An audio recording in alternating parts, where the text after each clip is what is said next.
Okay, so swinging more there instead of that way, and let the club come out on the way through. Hey golfers, and welcome back to my YouTube channel. In today's video, we're taking a look at the really common issue of being over the top in the downswing, pulls, slices, maybe even some weak fades to the right. So if you're a golfer who wants to learn how to get down on the inside and learn what it takes to hit that proper draw, then this video is going to be for you. I got a really simple drill that's going to take care of all of that. And if you are a little bit on the extreme side of the slice, I also have a little bit of a fix for that as well. All right, guys. So before we get started with that, if you're new to the channel, welcome. If you haven't done so already, please don't forget to hit the like button, hit the subscribe button, and let's get started.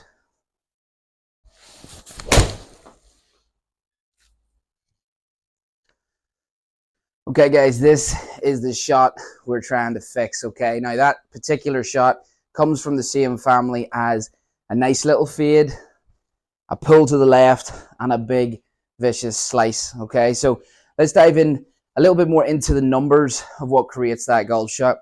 We have these two things, which one's called club path, one is called face to path, okay?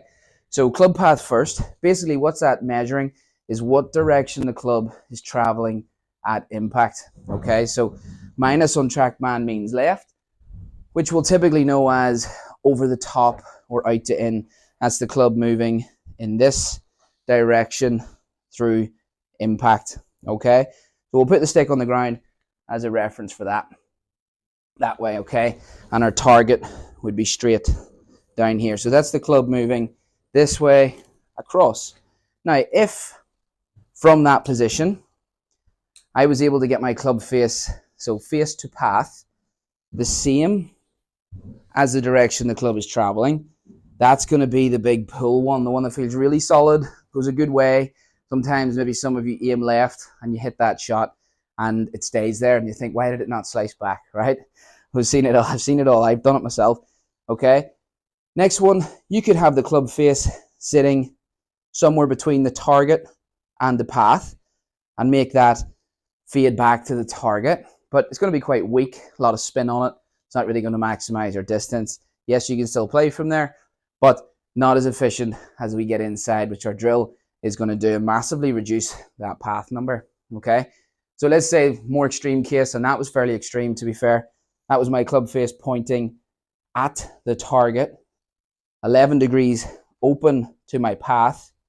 I know this is tricky, but it's really important to kind of understand this because this is what makes your golf ball curve. And if you can have a little bit of an understanding, you can also then fix what you're seeing your golf ball do, basically. If I left that even more open, we now see this getting even bigger. Might not go that noticeable with a pitching wedge or a 9-iron, but the bigger clubs, real disaster. Lots of slice to the right, okay? So as I said at the start of this video, we are going to change that club path with a really cool and simple drill. And for the guys who just literally slice like crazy, you'll have to do one extra little bit alongside this first drill. Okay, so let's take a look at the drill and then we'll get into the next bit after that. Okay, and I know this can sound a little bit complicated when you're dealing with numbers, but I find from teaching and in my own game, it's really helpful to understand these things because if you see your ball doing something crazy, you can start to think, oh, okay, was that face or path or what do I need to change, okay? Because internet is full of great tips, but each one will be relative to you. Some people might have clicked off by now because they don't swing over the top. So if you're stuck around this long, thank you. So for this drill, we're going to take the likes of a pitching wedge, okay? It's a little bit uncomfortable and awkward to begin with, but what we're going to do is take our normal setup. Just kind of keep this club in your hand at the moment. Your normal setup. You're then going to get your pitching wedge and you're going to put the toe of the club underneath the toe of your right foot, okay? Now you can see that that shaft is pointing a little bit right of my target. We don't want it here. We also don't want it out there. So I have that kind of equal distance to the amount of path that I want this club coming inside, because from that 11 degree, if I was swinging down and over the top this way, I would hit that shaft, okay? We're going to start really slow. Don't damage your clubs. Don't damage yourself. Clubs can always be replaced. You're a little hard to replace, so don't hurt yourself, but start out slow. shaft angled a little bit to the right of target. Now what's that doing for me? Well, from here, this over the top move is this, cutting across, bang, and the sheer thought of knowing that that's there is going to help you avoid it. So from the top of your swing, you have to think, okay, how do I not hit that stick? Well, the club needs to be coming more from here, strikes the ball through this way, okay, not in that way, giving us that big path number, okay. So we'll start it out nice and slow. Hopefully the TrackMan picks these up nice and slow, just thinking, okay, missed the stick, a little uncomfortable after. Let the club fall out. Don't have to swing and hold it there. I do want you to transfer your weight and finish your golf swing when you're doing this. So club a little right at target.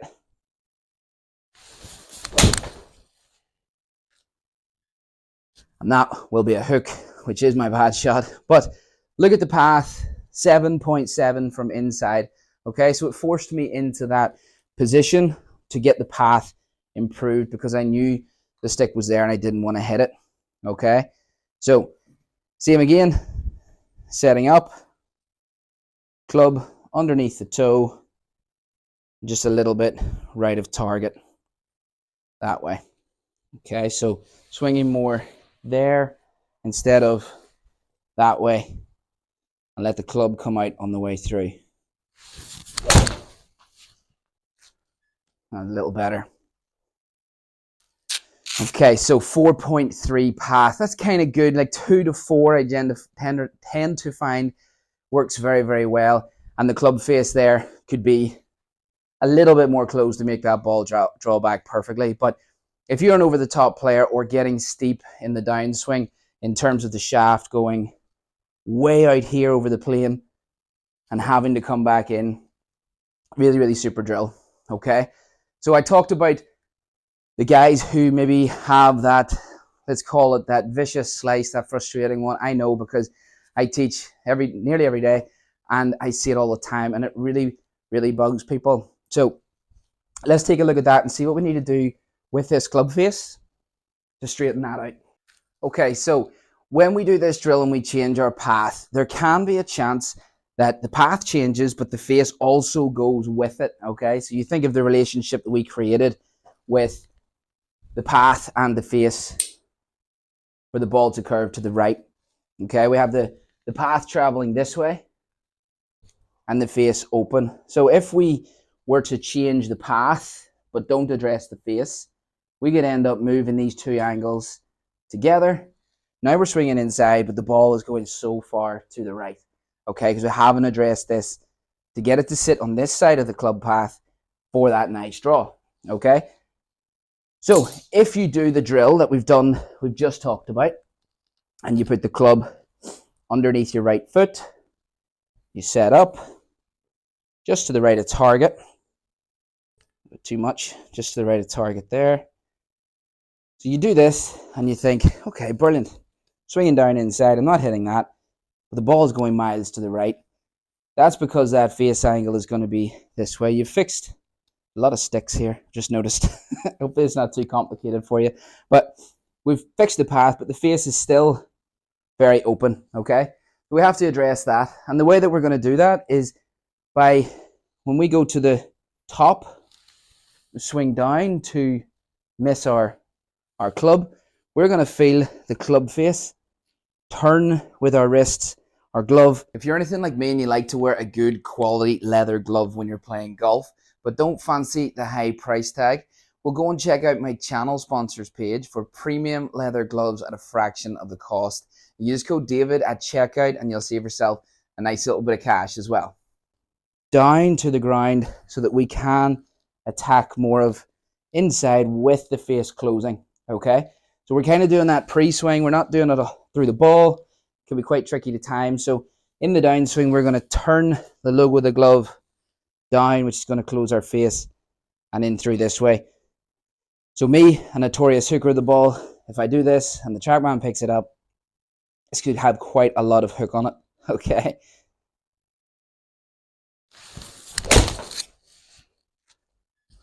Yeah, 6.5 inside, 7 closed face, okay? That becomes very easy for me because that is my bad shot, okay? I actually fight very hard to feel like I hit fades all the time, okay?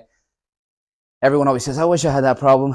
Well, I wish I had it the other way as well. So it's just being careful with what you work on in your golf swing. So if you are an over-the-top player hitting pulls, maybe you don't like the fade, losing a little bit of distance and the big slice to the right, well, this drill and a little bit of understanding now with path and face relationship, we should be able to straighten that out and get some nice, powerful draws in there.